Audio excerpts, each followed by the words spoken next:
Всем привет! Сегодня готовлю стручковую фасоль в беконе. Готовится быстро, легко, просто и вкусно.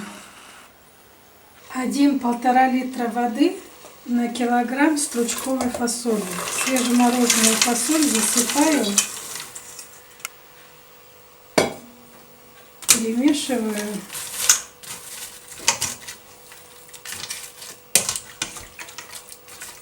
И даем закипеть. Я еще посолю. И когда она закипит, 10-12 минут варить. Я варю 10 минут, потому что она потом еще будет фасоль жариться. Берем фасоль и заворачиваем ее в бекон.